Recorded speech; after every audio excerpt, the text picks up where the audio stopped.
The envelope was small, cream-colored, my name written on the front in handwriting I didn't recognize.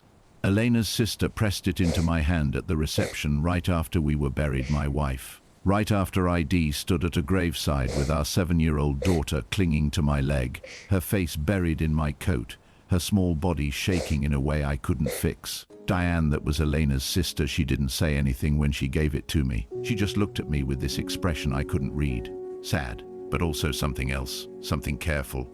I put the envelope in my jacket pocket and forgot about it for 3 days. 3 days because that's how long it takes to keep a household running when you're the only adult left in it. 3 days of school lunches and clean uniforms and a little girl who stopped talking much after her mother died. 3 days of pretending I was okay so that Mia could fall apart in whatever way she needed to. Mia was 7. She understood death the way 7-year-olds do, completely and not at all. She understood that her mother was gone. She understood the word forever. But she didn't understand why her stuffed rabbit still needed to be tucked in at night, or why she kept walking to the kitchen to tell her mum something and then stopping in the doorway with this look on her face. That look! I can't describe it. I just know it was the hardest thing I've ever witnessed. Elena had been sick for 14 months. Breast cancer diagnosed when Mia was 5.5, when we still thought we had time for treatment, for miracles, for the statistics to bend in our direction. She was 34 years old. She ran half marathons. She ate well. She laughed loud and often, and she was the kind of person who remembered everyone's birthday without writing it down. Cancer doesn't care about any of that. The 14 months were hard in ways I won't go into, because some pain is private. What I'll say is this. Elena faced it with a kind of quiet strength that I've never seen in another human being. She didn't perform bravery. She just kept choosing, every single day, to be present for Mia and for me, right up until she couldn't be anymore. She died on a Tuesday morning in April. The windows were open. There was birdsong outside. I found the envelope on a Wednesday night 3 days after the funeral. I was going through my jacket to drop it at the dry cleaner.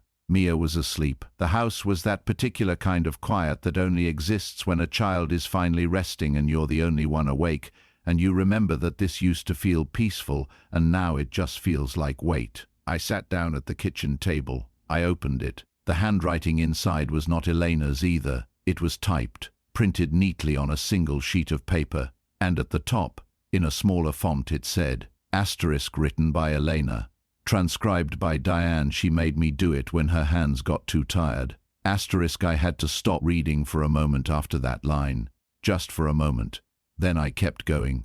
Marcus, if you're reading this, then Diane followed through, which means she's braver than both of us thought. I'm not going to say goodbye in this letter. I already said it, and you already heard it, and I know you'll carry it. That's not what this is for. Asterisk, asterisk, this is for later. For the part that comes after the hard part. Because I know you, Marcus. I know how you go quiet when you're hurting. I know you'll pour everything into Mia and leave nothing for yourself. I've watched you do it our whole marriage, give and not ask for anything back. I just need you to stop doing that. Not for me. I won't be there to see it.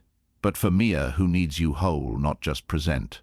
And for yourself, because you deserve a whole life, not a half one. Not a life lived entirely in the rearview mirror. My final wish is simple. I want you to let people in. That's it. That's all. Ask not right away. Take your time. Grieve. Be sad for as long as you need to be sad. But when someone reaches out, a friend, a neighbor, Diane, don't push them away the way you always do. Let them bring you dinner. Let them sit with you. Let yourself be known. Asterisk, asterisk, and Marcus, when the time is right, years from now or months from now, whenever it feels true, don't be afraid to love someone again. Not to replace me. That's not possible. But to add to your life. To add to Mia's life. Asterisk, asterisk, she needs to see her father happy. That's the greatest gift you can give her now. Asterisk, asterisk, I love you. I'm not saying goodbye. Asterisk, I sat at that table for a long time. I don't know exactly how long. The tea I made went cold. At some point it started raining outside, and I listened to it against the windows, and I read the letter 3 more times. Elena had known me for 11 years. We met when I was 26 and she was 25, and I thought I was too busy for anything serious. She had proven me wrong about that, patiently, and without making a big deal of it. She had known, even at the end, exactly what I would do. She had known I would lock the door and tend to my daughter and let the rest of the world fall away. She had written me a letter to tell me not to. I pressed my palms flat on the table. I took a breath, then I called Diane. It was late past 10, but she picked up on the second ring. I read it, I said. A pause. Then, "How are you doing?" "I don't know," I said. How long did she think about writing it? "Weeks," Diane said. She kept changing what she wanted to say. She was afraid it would come out wrong, afraid you'd feel pressured, or something. She wanted it to feel like permission, not instruction. "It feels like both," I said. Diane gave a small, sad laugh. "Yeah, that sounds like her." We talked for almost an hour that night, about Elena, mostly. About memories I hadn't let myself touch yet because they were too fresh and too close. Diane told me things I hadn't known, moments Elena had shared with her sister that she hadn't shared with me, not out of secrecy, but just because marriages don't hold everything, they can't. I learned that Elena used to call Diane on Tuesday mornings just to talk. Every Tuesday, without fail, for 15 years. "I still reach for my phone on Tuesday mornings," Diane said. Her voice didn't break, but it got very quiet. "I'm sorry," I said. "Me too." That was the first night I let someone in the way Elena had asked. Over the following weeks I tried. It wasn't graceful. I'm not a person who makes things graceful when they're difficult. I'm the kind of person who shows up on time, does the work, keeps his head down. I had learned somewhere early in life that needing things from people was a kind of imposition. Elena had spent 11 years trying to teach me otherwise. I let Mia's teacher, Mrs. Okafor, know that we were struggling, really struggling, not just adjusting. She started giving me a quiet nod in the drop-off line, nothing dramatic, just acknowledgement. It helped more than I expected. I let my neighbor Terence bring over food on the weekends because he had been offering for a month and I had been declining. He'd sit at the kitchen counter while I heated things up and he'd talk about his own life, his kids, his aging parents, the small dramas of ordinary existence, and he never once asked me how I was doing in a way that required me to perform okayness. He just talked and let me listen, and that was its own kind of company. I let Diane come by on a Sunday afternoon in late May. She brought pastries from a bakery Elena had loved. She sat on the living room floor with Mia and let my daughter show her every drawing shed. Made of her mother since the funeral, there were 17 of them. Kept in a folder Mia had decorated with stickers. I watched from the doorway. Diane looked at every single drawing carefully. She asked Mia about each one. "What's your mom doing here? I love the colors you used for her sweater. Tell me what you were thinking when you drew this one." Mia talked for almost an hour.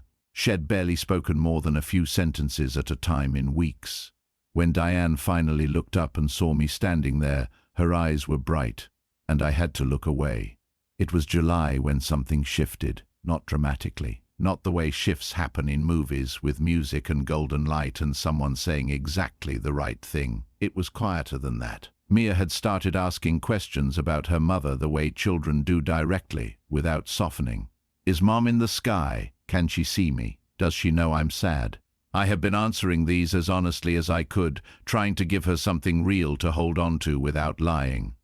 One evening she asked, "Daddy, were you happy with Mom?" We were at the dinner table. I put down my fork. "Yes," I said. "She was my favorite person."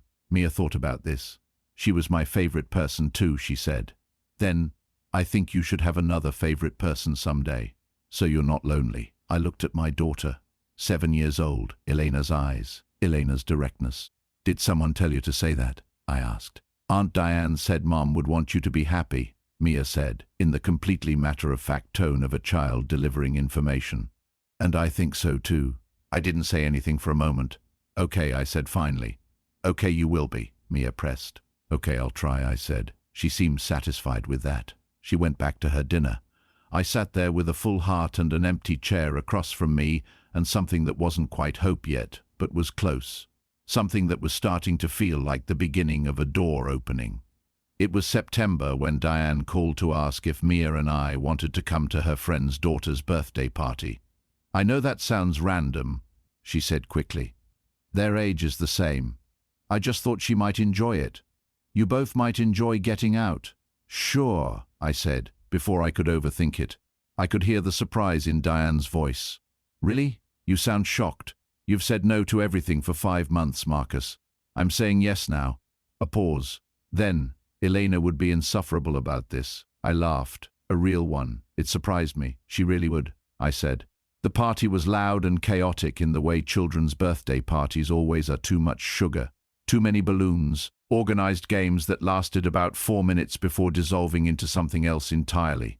Mia disappeared into the group of kids within 5 minutes.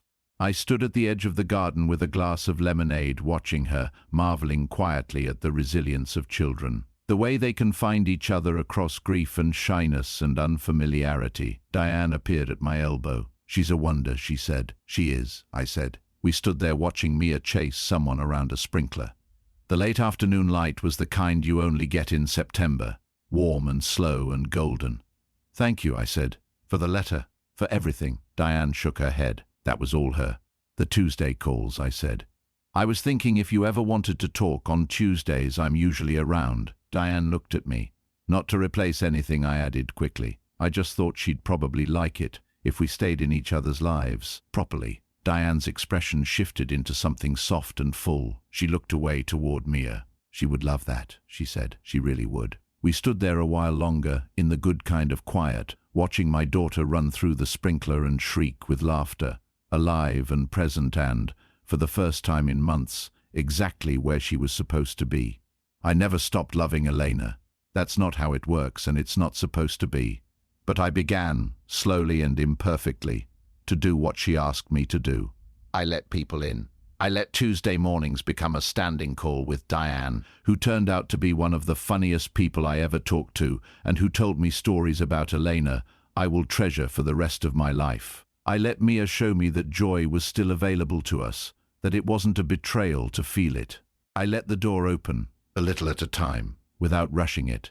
Elena had been right, the way she was right about most things. The hard part wasn't the grief. The hard part was letting people close enough to help carry it. The bravest thing we can do after loss isn't to hold ourselves together alone. It's to look at the people standing at our door, arms full, patient, steady, and say, asterisk, come in. Asterisk, that's how love continues. Not by holding on so tightly that nothing else can reach you, but by staying open. By trusting that more love in a life doesn't diminish what came before it. It honors it. She knew that. She wanted me to know it too. And I'm finally starting to.